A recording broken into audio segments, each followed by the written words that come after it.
ఆ గుండెలపై చేతులు పెట్టుకొని ఒక శివ సంకీర్తన వినండి. శివ శివ ఉమా మహేశ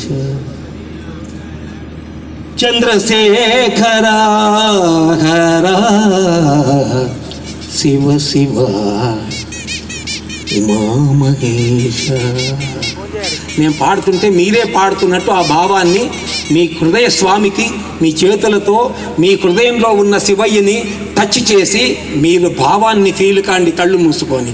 అవని నీ సేవకల్నా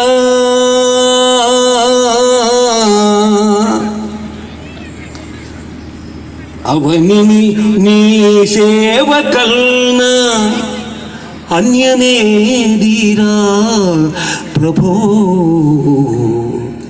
శివ శివ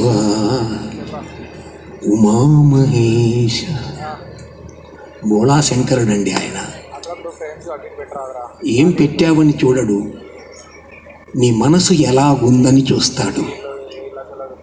బిల్వపత్రాలు తీసుకుంటాడు, ఇన్ని నీళ్లు నెత్తిన పోస్తే చాలనుకుంటాడు.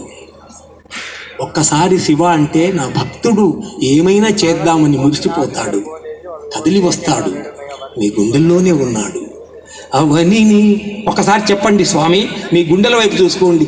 నీ సేవ కల్నా అన్యమేదిరా ప్రభో శివ శివ ఉమామహేశ చంద్రశేఖర హర శివ శివ ఉమామహేశ.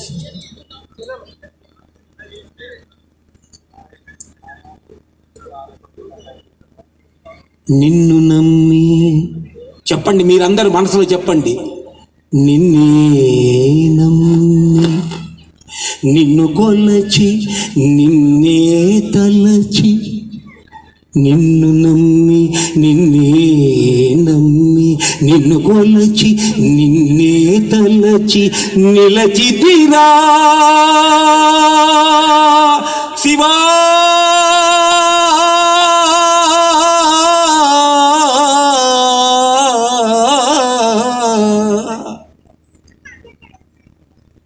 నిలిచితిరా నీలకంఠ నిలచితిరా నీలకంఠ నిలుపుకోనను నీలో సదా శివ శివ ఉమామహేశ చంద్రశేఖర హర శివ శివ ఉమామహేశ భవహర. చెప్పుకోండి, మీ భవాల్ని హరించేవాడు. మీ గుండెలపై చేతులు అలాగే ఉన్నాయా? మీ కళ్ళు మూసుకొనే ఉన్నారా? శివుడు మిమ్మల్ని గమనిస్తున్నాడని తెలుసుకున్నారా? శివుడు మీకు ఎంతో దూరంలో లేడని మీకు అవగతమైందా? శివుడు మీ గుండెలోనే ఉండి చూస్తున్నాడని తెలుసుకున్నారా? ఇది జ్ఞాపకం, ఇదే జ్ఞానం. ఇది ఎప్పటికీ ఉంటే మీరు తప్పు చేయరు. శివుడు లోపల ఉన్నాడు, తప్పు చేస్తారా? శివుడు లోపలున్నాడు, అబద్ధాలు చెప్తారా? శివుడు లోపలున్నాడు, ఇంకొకరిని ముంచుతారా? శివుడు లోపలున్నాడు, ఇంకొకరిని ఎక్స్‌ప్లాయిట్ చేస్తారా? చెయ్యరు. ఇది సనాతన ధర్మం మనకు చెబుతున్న మాట. గొప్ప మాట, చిన్న మాట కాదు. న్యాయంగా, ధర్మంగా, నిజాయితీగా, నీతిగా భారతదేశం కర్మభూమి అని, పుణ్యభూమి అని, వేదభూమి అని, సనాతన భూమి అని, ఋషుల భూమి అని పొగడబడింది. ఈ సత్యం తెలుసుకున్నందుకే దాన్ని మీరు పాటించడం లేదు. పాటించాలి, పాటించాలి.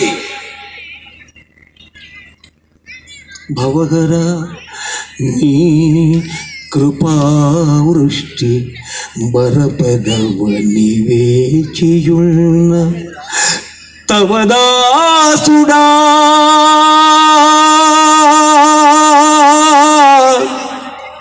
శంభో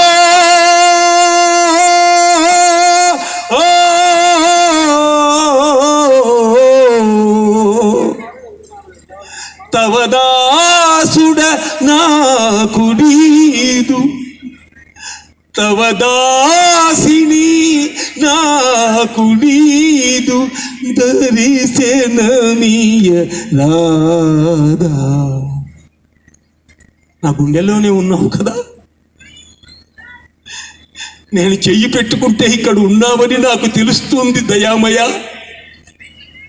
హరా, శంకర, శుభంకర, పార్వతీ మనోహర, తవదాసుడా నాకు నీదు దర్శనమీయరాదా.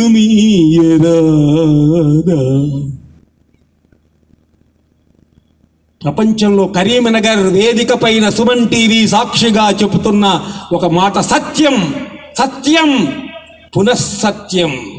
భగవంతుణ్ణి చూడడం చాలా సులభం. మీరు సరిగ్గానే వింటున్నారు. కళ్ళు మూసుకున్నా, చెవులు మూసుకోలేదు కదా. కళ్ళు మూసుకున్నారు కానీ చెవులు మూసుకోలేదు మీరు. మీకు చెబుతున్నాను ఈ వేదిక పైన నుంచి, ప్రపంచంలో సులభమైన విషయం ఏమిటంటే పరమాత్ముణ్ణి చూడడం, ముఖ్యంగా శివుణ్ణి దర్శించడం చాలా సులభం. Very easiest thing of the globe. ఎలాగా? స్వామిని తెలుసుకోవాలి, స్వామిని చూడాలనే తపన ఉండాలి, స్వామి కోసం మనసు ఆర్ద్రపడాలి, స్వామి కోసం మన కంట్లో ఆనంద బాష్పాలు రావాలి.